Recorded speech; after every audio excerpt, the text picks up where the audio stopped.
آپ ہی سے میں جواب لینا چاہوں گی. آپ کے مطابق یہ جو بلاول کہہ رہے ہیں, شہباز شریف کہہ رہے ہیں, تحفظات کا اظہار کیا جا رہا ہے کہ جی تحریک انصاف کو مہم چلانے دی جا رہی ہے, ہمارے راستے میں مشکلات کھڑی کی جا رہی ہیں. ایسی بات نہیں ہے. دیکھیں کیا مشکلات ہیں, کیا دہشت گردی کا جو اس وقت ایک نئی لہر آئی ہے, صحیح, اس نے اے این پی کی جو شہادت ہوئی ہے بیرسٹر ہارون بلور کی, پوری قوم اس کے اوپر غمزدہ ہے.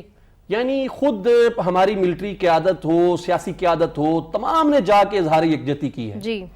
جو سراج رسانی ہیں جو کہ پاکستانیت کی بات کرتے تھے اور جن کو سولجر آف پاکستان کہا گیا کی جانب سے, وہ ایسے محب وطن لوگ جو ہیں, جو الیکشن پروسیس پہ بلیو کرتے ہیں, ڈیموکریسی پہ بلیو کرتے ہیں, ان کو ٹارگٹ کیا جا رہا ہے. اس میں خطرے سے باہر کوئی نہیں ہے.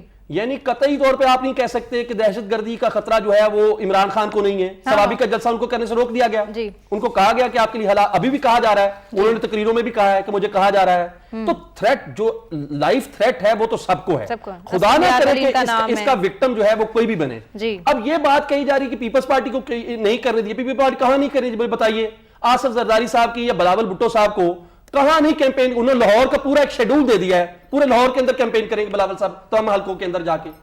تو جو اگر لائف کی سیکورٹی کی بات کرتے ہیں یا سیکورٹی ایجنسیز کہتی ہیں کہ آپ اپنی جان کا تحفظ کریں اور ہمارے ساتھ کوآپریٹ کریں, اس کا مطلب یہ نہیں کہ سیکورٹی ایجنسی اپنا رول پلے نہیں کر رہی, وہ بھی اپنا کردار ادا کر رہی ہیں. اور اگر آپ سے تعاون مانگ رہی ہے تاکہ جانوں کا زیان نہ ہو اور پولیٹیکل پروسیس جو ہے وہ سبوتاج نہ ہو, جو کہ دہشت گرد یہی چاہتے ہیں.